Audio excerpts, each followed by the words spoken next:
Hello students, आज हम देखेंगे विज्ञान के अंतर्गत जो लर्निंग आउटकम्स है एस 701। इसको हम हल करेंगे। सबसे पहले देखिए गोलीय दर्पण।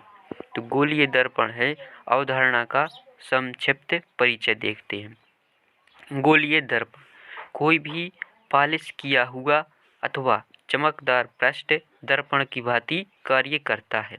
आप भी स्टेनलेस इस्पात की एक प्लेट या चम्मच या कोई भी वक्रित चमकदार पृष्ठ का उपयोग अपना प्रतिबिंब देखने के लिए कर सकते हैं। अवतल दर्पण तथा उत्तल दर्पण। अब यदि किसी गोलीय दर्पण का जो परावर्तक पृष्ठ अवतल है, परावर्तक मतलब जो चमकदार जहाँ से प्रतिबिंब बने, तो इसे अवतल दर्पण कहते हैं। यदि परावर्तक पृष्ठ उत्तल है तो इसे उत्तल दर्पण कहते हैं।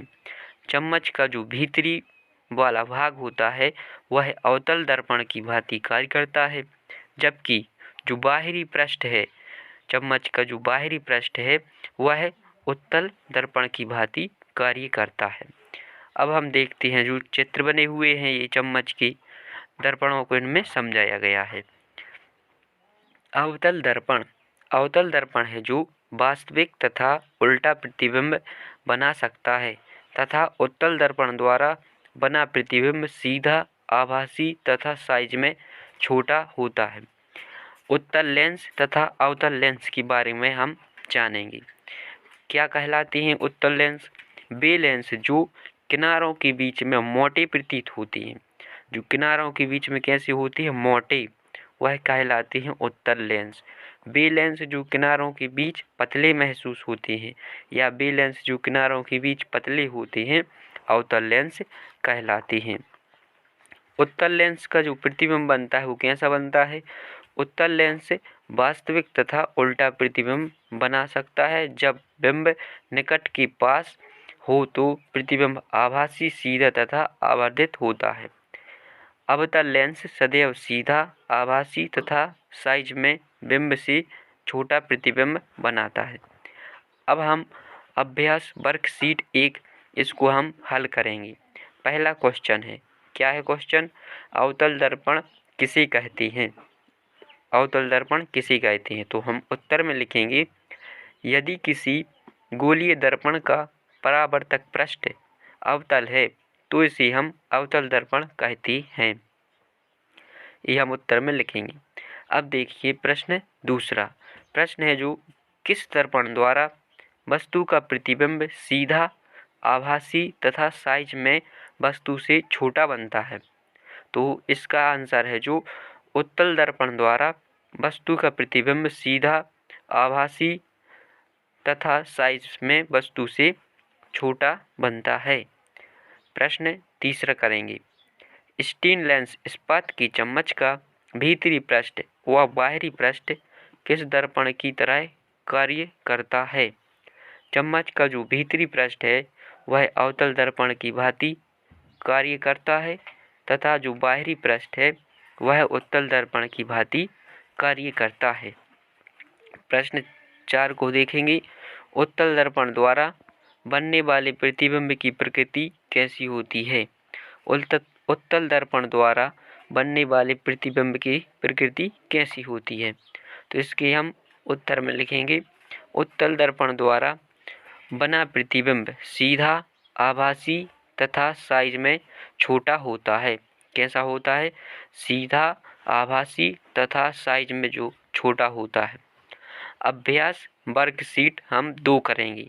अभ्यास वर्कशीट 2 करेंगे। तो इसका जो पहला क्वेश्चन है उसको हम देखेंगे। क्या है पहला क्वेश्चन? उत्तल लेंस किसे कहते हैं? उत्तल लेंस किसे कहते हैं? वे लेंस जो किनारों की अपेक्षा बीच में मोटे होते हैं।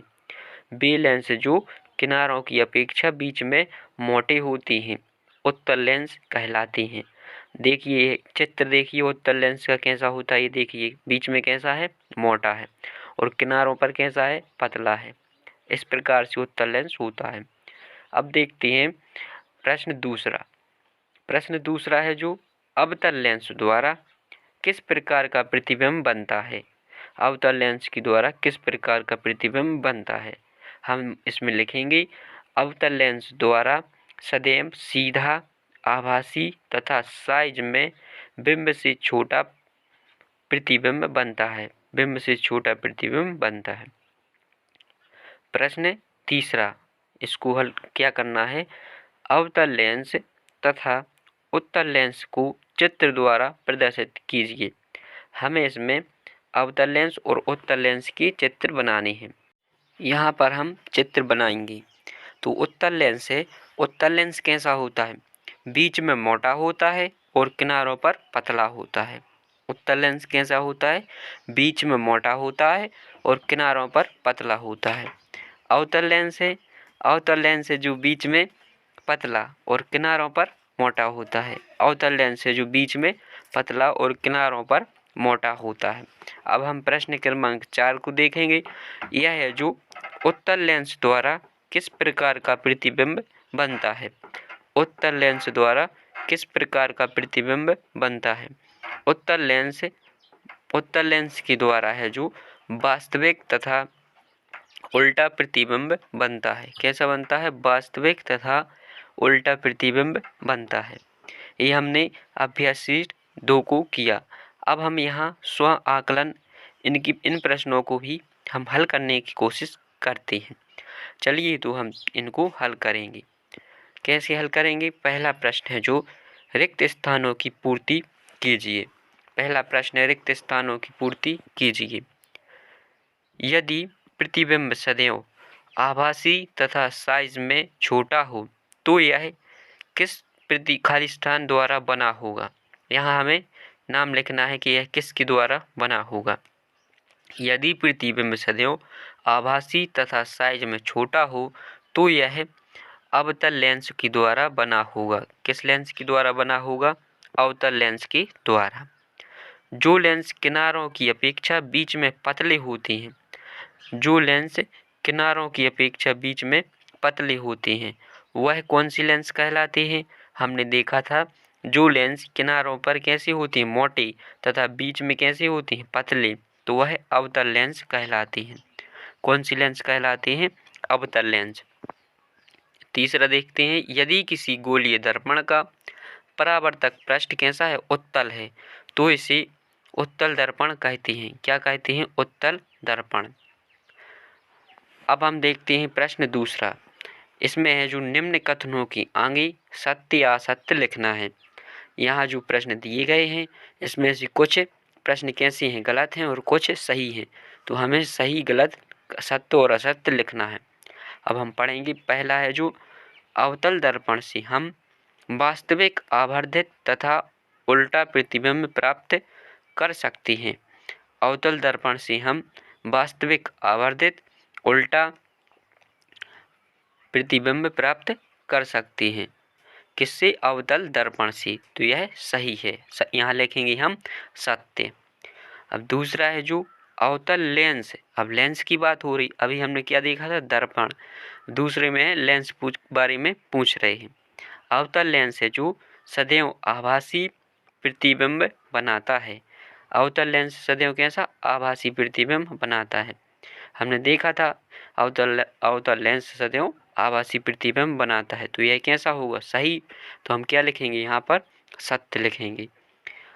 हम उत्तल दर्पण से सीधा, आभासी तथा वस्तु से छोटा प्रतिबिंब प्राप्त कर सकते हैं। तो यहाँ पर यह भी क्या है? सही है। यहाँ लिखेंगे हम सत्य। प्रश्न क्रमांक 3 है। यहाँ पर है जो उत्तल और अवतल लेंस का चित्र बनाइए। उत्तल और अवतल लेंस का क्या करना है? हमें चित्र बनाना है। तो यहाँ पर हम चित्र बनाएंगे। उत्तल लेंस कैसा होता है? बीच में मोटा और किनारों पर पतला होता है। और अवतल लेंस, यहाँ इस अवतल लेंस का हम चित्र बनाएंगे तो यह कैसा होता है? बीच में होता है पतला और किनारों पर मोटा होता है। इसके बाद हम प्रश्न 4 को करेंगे। दिए गए चित्रों में से उत्तल दर्पण एवं अवतल दर्पण को पहचान कर उनके नीचे उसका नाम लिखना है। जो चित्र बने हुए हैं नीचे, हमें उनको पहचानना है कि कौन सा चित्र है, कौन कौन सी दर्पण है। तो ए वाला है जो अवतल दर्पण है, ई नंबर का जो है अवतल दर्पण का चित्र है। इसका जो परावर्तक पृष्ठ है आपको दर्शाया गया है, और जो बी चित्र बना हुआ है यह उत्तल दर्पण का चित्र है। कौन सा है? जो उत्तल दर्पण का चित्र है। अब हम देखेंगे लर्निंग आउटकम्स एथ एस 701। इसमें है जो पदार्थों और जीव जैसी जंतुओं को अवलोकन योग्य विशेषताओं जैसी आकृति, छवि, बनावट, कार्य आदि के आधार पर हम पहचान करती हैं। जैसे अब इसमें है जंतु या रेशी। अवधारणा का जो हम परिचय देखेंगे, जंतु रेशी। अब हम पढ़ेंगे। जंतुओं से प्राप्त किए जाने वाले रेशों को जंतत्व या जंतु रेशे कहते हैं। जैसे ऊन और रेशम। ऊन भेड़, बकरी, याक और कुछ अन्य जंतुओं से ऊन प्राप्त की जाती है। इन जंतुओं के शरीर बालों से ढके होते हैं। पूरे शरीर में क्या होते हैं? बाल होते हैं। बाल इन जंतुओं को गर्म रखते हैं। बालों के द्वारा उनको ठंड नहीं लगती और वो गर्म रहती हैं। ऊन इन रोएदार रेशों से प्राप्त की जाती है। अब देखते हैं जो बालों के बीच है जो अधिक मात्रा में वायु आसानी से भर जाती है, और वायु कैसी है? ऊष्मा की कुचालक है। यही कारण है कि सर्दियों में सूती कपड़े हमें उतना गर्म नहीं रखती जितना कि ऊनी कपड़े हमें रखते हैं। ऊन प्राप्त करने के लिए भेड़ों को पाला जाता है। ऊन कहाँ से प्राप्त होगा? भेड़ों के द्वारा प्राप्त होता है। जब भेड़ के शरीर पर बालों की घनी वृद्धि हो जाती है तो ऊन प्राप्त करने के लिए बालों को काटकर फिर संसाधित करके ऊन बनाई जाती है। अब रेशम प्राप्त करने के लिए रेशम के कीड़ों को पाला जाता है। रेशम प्राप्त कहाँ से होती? कीटों के द्वारा या कीड़ों के द्वारा प्राप्त होती है। रेशम के कीट रेशम के रेशों को बनाते हैं। रेशम के रेशे का उपयोग रेशम के वस्त्र बुनने के लिए किया जाता है। रेशम के कीट अनेक किस्म के होते हैं जो एक दूसरे से काफ़ी अलग दिखाई देते हैं। सबसे सामान्य कीट शहदूत रेशम कीट है। जो शहदूत रेशम कीट है इससे हम रेशम प्राप्त कर सकते हैं। इस कीट से प्राप्त रेशम फाइबर चमकदार और लचीला व मृदु होता है तथा इसे सुंदर रंगों में रंगा जा सकता है। अब हम अभ्यास वर्कशीट 1 करेंगे। अब देखिए तो सबसे पहला प्रश्न है जंतु रेशे किसे कहते हैं? क्या है? जंतु रेशे किसे कहते हैं? अब हम उत्तर में लिखेंगे जंतु रेशे किसे कहते हैं, तो उत्तर लिखेंगे जंतुओं से प्राप्त किए जाने वाले रेशों को जंतु रेशे कहते हैं। जैसे ऊन और रेशम। प्रश्न क्रमांक 2, ऊन किन जंतुओं से प्राप्त की जाती है? इनकी नाम लिखना है। ऊन किन किन जंतुओं से प्राप्त की जाती है, नाम लिखना है। ऊन ज़्यादातर भेड़ों से प्राप्त की जाती है और इसमें हम लिखेंगे भेड़ बकरियों से ऊन प्राप्त की जाती है। प्रश्न 3 है सूती कपड़ों की अपेक्षा ऊनी कपड़े अधिक गर्म क्यों होते हैं? प्रश्न क्या है? सूती कपड़ों की अपेक्षा ऊनी कपड़े अधिक गर्म क्यों होते हैं? तो हम इसका उत्तर लिखेंगे ऊनी कपड़ों में रोएदार रेशे होने से उनके बीच में जो वायु आसानी से भर जाती है। वायु ऊष्मा की कैसी होती है? कुचालक मतलब ऊष्मा बाहर नहीं निकलती वायु के द्वारा, जिससे ऊनी कपड़ों की अपेक्षा अधिक गर्म होती हैं। सूती कपड़े हैं जो ऊनी कपड़ों की अपेक्षा अधिक गर्म होती हैं। प्रश्न 4 है जो रेशम किससे प्राप्त होता है? रेशम किससे प्राप्त होता है? रेशम के कीट से रेशम प्राप्त होता है। प्रश्न 5, रेशम की रेशों का उपयोग क्या है? रेशम की रेशों का क्या उपयोग है? इसका हम उत्तर लिखेंगे रेशम के रेशों का उपयोग रेशम के वस्त्र बनाने के लिए किया जाता है। वस्त्र बनाने के लिए हम इनका उपयोग करते हैं। अब जो प्रोजेक्ट कार्य है इसमें हमें प्रोजेक्ट बनाना है।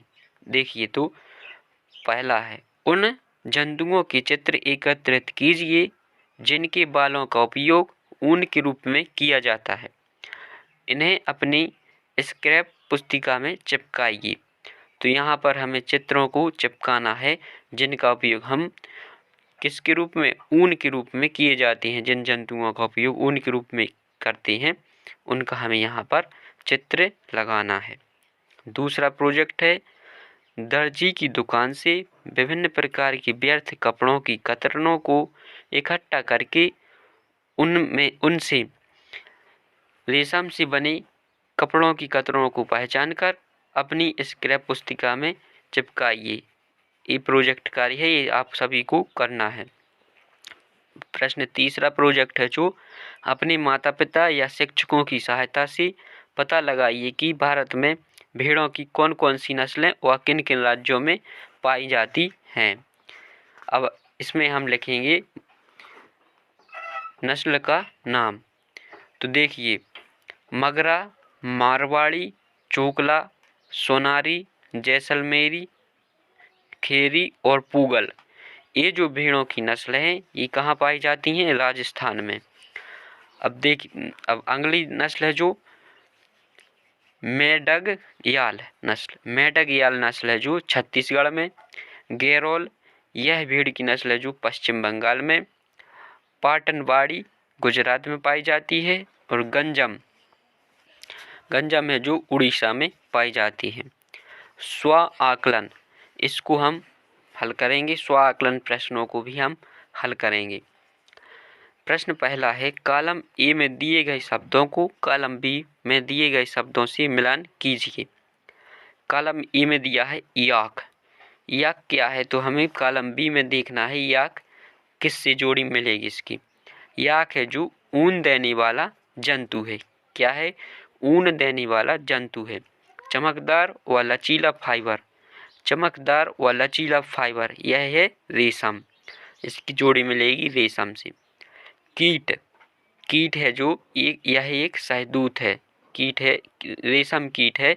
रेशम कीट क्या है, यह शहदूत। प्रश्न दूसरा, नीचे दिए गए वाक्यों में से सत्य और असत्य को छांटिए। नीचे जो हमें वाक्य दिए गए हैं वहाँ हमें सत्य और असत्य लिखना है, सही या गलत। तो हम पहला देखते हैं, घने बालों वाले कुत्ते से ऊन प्राप्त होती है। अब हमें पढ़ना है अच्छे से, घने बालों वाले कुत्ते से ऊन प्राप्त होती है। तो यह वाक्य कैसा है, सही या गलत। ऊन किससे प्राप्त होती है, ऊन कुत्तों से प्राप्त होती क्या, नहीं, तो यह है गलत। यहाँ लिखेंगे हम असत्य। दूसरा, रेशम एक प्रकार का जंतु रेशा है। रेशम एक प्रकार का जंतु रेशा है, यह सही है। तो हम इसके आगे लिखेंगे सत्य। ऊन से बने हुए वस्त्र शरीर को गर्म नहीं रखती। ऊन से बने हुए वस्त्र शरीर को गर्म नहीं रखती, यह गलत है। तो यहाँ लिखेंगे हम असत्य।